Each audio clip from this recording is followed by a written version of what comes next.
حیات یار، ابھی تو مزہ آ رہا ہے اور تم اتنی جلدی جا رہی ہو۔ اس کی دوست آمنہ نے کہا تھا، جو کب سے حیات کے ساتھ بیٹھی انجوائے کر رہی تھی، مگر اب حیات نے جانے کی رٹ لگائی رکھی تھی۔ یار دل تو میرا بھی نہیں چاہ رہا، لیکن دادو نے اسٹرکٹلی کہا تھا کہ ٹائم سے آ جانا، اور وہ ڈریکولا کے گھر آنے سے پہلے مجھے گھر پہنچنا ہے۔ وہ معصوم سے شکل بنا کر بولی تھی۔ آمنہ نے خاموشی سے ہاں میں سر ہلا دیا تھا۔ وہ باہر کالج کے مین گیٹ پہ کھڑی دامیر کا انتظار کر رہی تھی، جب اسے سامنے ہی مراد کی گاڑی نظر آئی تھی۔ یہ دامیر اپنی گاڑی پہ کیوں نہیں آئے؟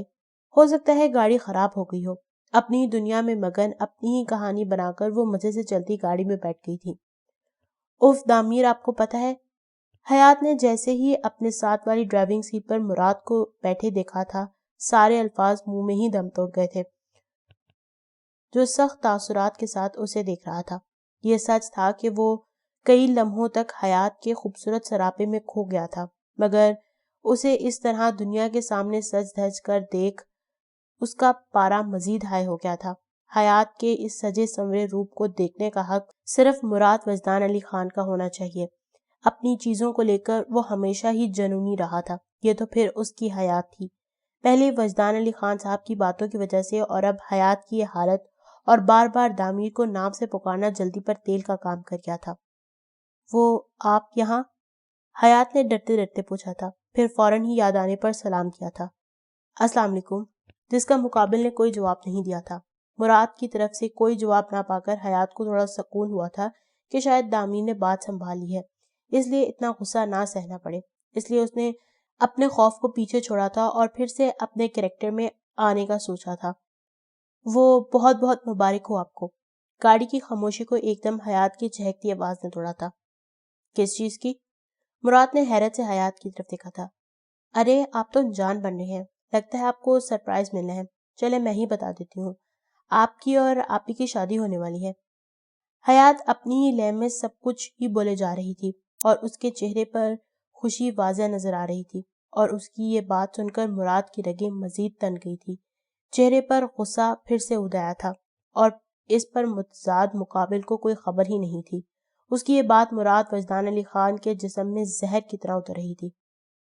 حیات متین، اپنی بکواس بند کرو، یہ نہ ہو کہ میں اپنا ہوش کھو بیٹھوں اور تمہارے پاس پچھتانے کے سوا کوئی کام نہ ہو۔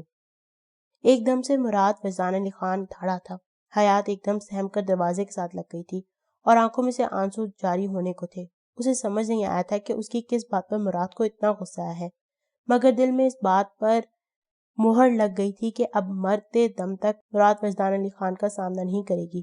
جب مراد بہت ریش ڈرائیونگ کرتے ہوئے گھر لایا تھا، اور اس دوران کوئی بات نہیں ہوئی تھی، بس سارا رستہ حیات کی بے آواز آنسو بہتے رہے تھے، اور مراد چاہ کر بھی ان سے انجان نہیں بن پایا تھا۔ اسے حیات کے آنسو بہت تکلیف دے رہے تھے، مگر اس وقت وہ خود کس تکلیف میں تھا کوئی نہیں جانتا تھا۔ روتے سسکتے اس نے نکاح نامے پر دستخط کر دیے تھے، اور وہ بڑی شان سے اس پر اپنے نام کی مہر لگوا کر اسے کمرے میں چھوڑ کر اور ملازموں کو خاص ہدایت دے کر باہر چلا گیا تھا۔ اپنی زندگی کا گزرا ایک ایک وقت اسے آج یاد آ رہا تھا۔ یونیورسٹی میں جب وہ پہلی بار حسیب سے ملی تھی اور اس کے ساتھ گزرے ہوئے تمام لمحات اس کی نظروں کے سامنے گزر رہے تھے، اس نے سچے دل سے اس سے محبت کی تھی، اور اسے پورا یقین تھا کہ وہ بھی اسے سچی محبت کرتا ہے اور اس سے شادی کرے گا۔ آخری بار جب اس سے ملاقات ہوئی تھی تب اس نے کہا تھا کہ موت ہی ہمیں جدا کر سکتی ہے، میں تم سے بے انتہا محبت کرتا ہوں۔ مگر اس کا آخری میسج یہ تھا، ضروری نہیں ہر محبت باوفا ہو، میں وہ نہیں ہوں جو تم سمجھتی ہو، مجھے معاف کر دو، میں نہیں آ سکتا۔ زمین پر پٹکنے کے لیے یہ کافی تھا۔ اسے یقین نہیں تھا کہ یہ سب سچ ہوگا، لیکن اس کو سوچنے سمجھنے کا موقع ملنے سے پہلے ہی زبردستی کسی اور نے اسے اپنے نام کر لیا تھا، اور اب سب اس کی سوچنے سمجھنے کی صلاحیت بند ہو گئی تھی۔ رات کافی دیر تک شادی کی تیاریوں کی بات چیت میں مصروف رہے تھے۔ تمام نوجوان خوب شور شرابہ اور ہلا گلا کرنے کا پلان بنا رہے تھے، اور ان میں حیات میڈم سب سے آگے آگے تھی۔ مراد ایک ضروری کام سے باہر چلا گیا تھا، اور دامیر کو ان سب چیزوں میں کوئی انٹرسٹ نہیں تھا، اس لیے وہ پہلے ہی سونے کا بہانہ بنا کر چلا گیا تھا۔ وریشا خاموشی سے بیٹھی سب سنتی رہی تھی۔ علی خان صاحب نے تمام خواتین کو کل سے شاپنگ شروع کرنے کا کہا تھا، اور خاص تاکید کی تھی کہ میری بیٹیوں کو کسی چیز کی کمی نہیں ہونی چاہیے۔ آج چھٹی کا دن تھا مگر پھر بھی خان منزل کا اصول تھا کہ سب لوگ صبح اور رات کا کھانا اکٹھے کھائیں گے، اسی لیے تمام بچے صبح ناشتے کی ٹیبل پر موجود تھے سوائے حیات کے، جسے فضیلہ بیگم 3 دفعہ اٹھا چکی تھی، اور اب انہوں نے کہا تھا کہ اب تم ناشتہ نہیں جوتے کھاؤ گی، جس پر اس نے بڑے آرام سے جواب دیا تھا کہ ماما جوتے بھی میں سو کر اٹھ کے کھاؤں گی، ابھی کچھ نہیں کھا سکتی، جس پر فضیلہ بیگم سر پکڑ کر بیٹھ گئی تھی کہ اس پاگل کا کچھ نہیں ہو سکتا۔ ناشتے کی ٹیبل پر سب خاموشی سے بیٹھے اپنے اپنے کھانے میں مصروف تھے جب علی خان صاحب کی روبدار آواز گونجی تھی، اگلے ہفتے جمعے کے دن دونوں بچوں کا نکاح ہوگا۔ ٹھیک ہے بابا جان، آپ کا حکم سر آنکھوں پر، ہم آج سے ہی تیاریوں کا سلسلہ شروع کرتے ہیں۔ وزدان علی خان صاحب کی آواز آئی تھی، اس پر متین صاحب نے بھی اتفاق کیا تھا۔ مراد اور دامیر دونوں کا ہاتھ کھانے سے رک گیا تھا۔ دامیر نے اپنی ماں کی طرف دیکھا تھا کہ جیسے کہہ رہا ہو کہ اگر آپ نے بات نہ کی تو میں خود کر لوں گا۔ فائزہ بیگم تھوڑی سی پریشان ہوئی تھی کہ انہیں پچھلے دنوں کی دامیر سے ہوئی گفتگو یاد آئی تھی۔ انہیں سمجھ نہیں آ رہا تھا کہ وہ دامیر کو کس طرح راضی کرے۔ مراد بہت مشکل سے اپنے غصے کو قابو کیے ہوئے تھا۔ اس نے ایک دفعہ علی خان صاحب سے بات کرنے کے بارے میں سوچا تھا، وہ بھی انہیں سوچوں میں تھا کہ اسے ایک چہکتی ہوئی آواز سنائی دی، آہ، کیا واقعی میں نیکسٹ ویک ہمارے گھر میں شادی ہے؟ یا اللہ تیرا شکر، میں اپنے ارمان پورے کروں گی سارے۔ تمام خواتین نے گھور کر اسے دیکھا تھا مگر حیات میڈم کسی کی گھوری میں آنے والی کہاں تھی۔ حیات، سلام کرو دادا جان کو پہلے۔ مدین صاحب کی آواز پر اسے ہوش آیا تھا۔ سوری، السلام علیکم دادا جان۔ وعلیکم السلام میری چھوٹی چڑیا، بالکل، تم اپنے سارے شوق پورے کرنا، آخر تمہاری اکلوتی بہن کی شادی ہے۔ علی خان صاحب نے مسکرا کر اپنی سب سے لاڈلی پوتی سے کہا تھا، جبکہ مراد کو اس کی یہ مسکراہٹ زہر لگ رہی تھی، جلدی پر تیل کا کام کر رہی تھی۔ حیات متین کے ارمان تو مراد وجدان علی خان اپنے سٹائل میں پورا کرنے کا خیال بنا رہا تھا۔ نانا جان میں چلتا ہوں، مجھے ایک دوست سے ملنا ہے۔ دامیر یہ کہہ کر اٹھ گیا تھا۔ مراد کو ایک ضروری کال کرنی تھی جس کی وجہ سے وہ بھی چلا گیا تھا۔ لڑکیاں بھی اٹھ کر باہر آ گئی تھی کیونکہ آج موسم کافی اچھا تھا اور خواتین شادی کے بارے میں بات چیت کر رہی تھی اور مرد حضرات بھی شادی کے انتظامات کے بارے میں بات چیت کر رہے تھے۔ آخر 3 گھنٹے کے بعد اسے اس لڑکی کا خیال آیا تھا جو تھک ہار کر دلہن کے روپ میں ہی سو گئی تھی۔ جیسے ہی وہ کمرے میں آیا، سامنے ہی وہ اس طرح کے روپ میں سوئی ہوئی تھی۔ دل کی دھڑکن نے ایک دم شور مچانا شروع کر دیا تھا۔ اسے اپنا آپ اس لمحے کمزور ہوتا ہوا محسوس ہوا تھا۔ وہ چلتا ہوا آرام سے اس کے پاس بیٹھ گیا تھا۔ تم کتنی خوبصورت ہو۔ جب جب تمہارا نام اس کے منہ سے سنتا تھا تو دل کرتا تھا آگ لگا تم سب کو۔ کیوں تم نے خود کو اتنا بے مول کر دیا کہ ایک راہ چلتے کے پیچھے سب چھوڑ آئی۔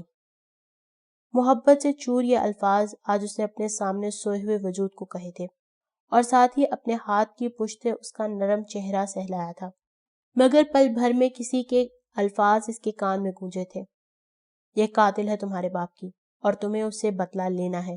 اور فوراً ہی اس نے اپنے ہاتھ سے اس کے چہرے کو زور سے اپنی گرفت میں لیا تھا، اتنی شدت سے کہ اس لڑکی کی چیخ نکلی تھی۔ اٹھو، تمہیں سلانے کے لیے نہیں لایا میں، جاؤ اور جا کے میرے لیے چائے بنا کے لاؤ اور اپنا یہ روپ سنگھار اتار دو ورنہ میں اتار دوں گا، اس نے یکدم ہی ہورا کر کہا تھا۔ آنسوں سے بھری آنکھوں سے اس لڑکی نے اپنے ظالم شوہر نامدار کو دیکھا تھا۔ آپ میرے ساتھ یہ سب کیوں کر رہے ہیں؟ کیا بگاڑا ہے میں نے آپ کا؟ کیا عظمت کا انعام حاصل ہوا ہے آپ کو مجھ سے شادی کر کے؟ اس نے اپنا آپ چھڑواتے ہوئے چیخ کر کہا تھا۔ اس کا زبان چلانا مقابل کو انگاروں پہ لٹا گیا تھا۔ ایک جھٹکے میں اسے اپنی طرف کھینچا تھا اور اس کے چہرے کو اپنی ہاتھ میں دبوچا تھا۔ اپنی بکواس بند کرو، تمہارے باپ جیسے گھٹیا انسان نے جو کچھ کیا ہے نا، اب اس کی قیمت چکانے کا وقت آ گیا ہے۔ یہ کہتے ساتھ ہی اسے بیڈ پر پٹکا تھا اور وہ رات اس لڑکی پر ہر ظلم کی حد پار ہوئی تھی۔ مرزا خان اور علی خان صاحب کی جان پہچان ایک زمین کے مسئلے کے سلسلے میں ہوئی تھی۔ علی خان صاحب کی شخصیت بہت ہی کھری اور منصف تھی۔ انہوں نے ساری صورتحال سننے کے بعد مرزا صاحب کے مخالفوں کے حق میں فیصلہ دیا تھا، جس کی وجہ سے مرزا خان کو کافی نقصان اٹھانا پڑا تھا۔ وقت اور حالات دیکھتے ہوئے مرزا صاحب نے یہ فیصلہ دیا تھا کہ وہ اس معاملے کو دبا کر علی خان صاحب کی طرف دوستی کا ہاتھ بڑھانا چاہتے ہیں۔ علی خان صاحب نے بھی معاملے کو رفع دفع کر کے دوستی کا ہاتھ تھام لیا تھا اور اسی دوستی کو مضبوط کرنے کے لیے مرزا صاحب نے اپنے چھوٹے بیٹے امجد خان کے لیے علی خان صاحب کی بیٹی فائزہ کا ہاتھ مانگا تھا، اور علی خان صاحب نے بھی چھان بین کے بعد ہاں کر دی تھی، اور پھر دھوم دھام سے امجد خان اور فائزہ کی شادی ہو گئی تھی۔ شادی کے کچھ عرصے بعد ہی اللہ نے انہیں دامیر سے نوازا تھا، اور پھر کچھ عرصے بعد 2 جڑواں بیٹیاں سمین اور سیرین عطا کی تھی۔ مگر شاید قسمت کو کچھ اور ہی منظور تھا۔ جب ایک روز فائزہ بیگم اپنے میکے آئی ہوئی تھی، تب انہیں امجد خان صاحب کی کال آئی تھی کہ فائزہ، بچوں کو لے کر واپس نہ آنا، اب سے تم اپنے بابا جان کے ساتھ ہی رہنا، اور بچوں کو بتانا کہ میں ان سے بہت زیادہ پیار کرتا ہوں۔ یہ کہتے ساتھ ہی امجد خان صاحب زخمی حالت میں دنیا سے کوچ کر گئے تھے۔ دوسری طرف ان کی یہ بات سن کر فائزہ بیگم ہذیانی کیفیت میں ان کا نام چلاتی رہی تھی۔ امجد خان صاحب کی وفات کا فائزہ بیگم پر بہت برا اثر ہوا تھا، مگر علی خان صاحب نے اپنی بیٹی کو سینے سے لگا کے رکھا تھا۔ فائزہ بیگم اس صورتحال سے بہت زیادہ ڈر گئی تھی۔ وہ جانتی تھی کہ مرزا خان کس طرح کا انسان ہے، اور انہیں یقین تھا کہ امجد خان کے قتل میں ان کے گھر والوں کا ضرور ہاتھ ہے، اس لیے وہ دامیر اور اپنی بچیوں کو لے کر علی خان صاحب کے گھر شفٹ ہو گئی تھی۔ مرزا صاحب نے بہت دفعہ کہا تھا کہ وہ اپنے پوتے دامیر اور پوتیوں کے ساتھ رہنا چاہتے ہیں، مگر فائزہ بیگم نے منع کر دیا تھا اور اپنے بچوں کو سینے سے لگا کے رکھا تھا۔ خان منزل کے تمام افراد ٹی وی لاؤنج میں بیٹھے شام کی چائے پر شادی کی گفتگو کر رہے تھے اور موسم سے لطف اندوز ہو رہے تھے۔ وریشہ اپنی دوست کے گھر گئی ہوئی تھی، جبکہ فلک اپنا کل کا ٹیسٹ تیار کر رہی تھی۔ سمین اور سیرین بھی اپنی دوست کے گھر گئی ہوئی تھی، تو صرف حیات تھی جو بارش کو انجوائے کر رہی تھی۔ وہ کئی دفعہ فلک کو بلا چکی تھی، مگر فلک نے اسے ڈانٹ کر بھگا دیا تھا کہ مجھے تنگ مت کرو۔ اف یار، کیا بورنگ انسان ہے یہ فلک، بھلا بارش سے زیادہ امپورٹنٹ کچھ ہو سکتا ہے؟ بالکل ہی کتابی کیڑا بنتی جا رہی ہے۔ حیات چوتھی دفعہ منہ بسورتی اس کے روم سے نکل کر لان میں آ گئی تھی۔ اب بارش تیز ہونے لگی تھی۔ وہ ہمیشہ سے بارش کی دیوانی تھی۔ ہر چیز کو بھلائے وہ اکیلی ہی بارش میں بھیگ رہی تھی اور ہنس رہی تھی، جب گھر میں موجود ملازم کا 11 سال کا بیٹا بھی وہاں آ گیا تھا۔ ارے موئز، آؤ پکڑ پکڑائی کھیلتے ہیں، حیات نے اسے آفر کی تھی۔ حیات باجی، اگر آپ گر گئی نا بارش میں تو مجھے بہت ڈانٹ پڑے گی، اس نے معصوم سی شکل بنا کر کہا تھا۔ ارے کچھ نہیں ہوتا، چلو میں بھاگتی ہوں، تو مجھے پکڑو، یہ کہہ کر حیات نے دوڑ لگا دی تھی۔ آج مراد کا پلان تھا کہ وہ جلدی گھر جا کر دادا جان سے شادی کے سلسلے میں کچھ بات کرے، اسی لیے وہ آفس سے جلدی گھر آ گیا تھا۔ بارش تیز ہونے کی وجہ سے وہ گاڑی پارک کر کے جلدی اندر کی طرف جا رہا تھا جب اسے حیات کے زور زور سے ہنسنے کی آواز آئی تھی۔ دل کی جیسے دھڑکنیں بہت تیز ہو گئی تھیں۔ وہ اس کی آواز کا پیچھا کرتے وہاں آیا تو سامنے ہی حیات متین اپنی تمام تر خوبصورتی کے ساتھ بارش میں بھیگ رہی تھی، اور پیچھے موئز کھڑا اسے کچھ کہہ رہا تھا جس پر وہ ہنس رہی تھی۔ اس منظر پر مراد وجدان علی خان کے دل نے ایک بیٹ مس کی تھی۔ بارشیں یوں اچانک ہوئیں تو لگا تم شہر میں ہو، رات بھر پھر وہ جب نہ رکیں تو لگا تم شہر میں ہو، کہیں ایک ساز ہے گونجی، تیری آواز ہے گونجی، میری خاموشیوں کو آ کر دے بیاں۔ وہ مبہوت سا اس حسین منظر میں گم حیات متین کو دیکھ رہا تھا، جو دنیا سے بے پرواہ اپنی ہی دنیا میں کھوئی ہوئی تھی۔ اس کا ہنسنا، اس کا دھونس جما کر اپنا کام نکلوانا، ہر ایک چیز کا تو وہ دیوانہ تھا۔ کیسے وہ اپنی محبت اور توجہ کسی اور کو دے دیتا؟ اسے دادا جان سے ہر صورت میں اس معاملے پر بات کرنی تھی۔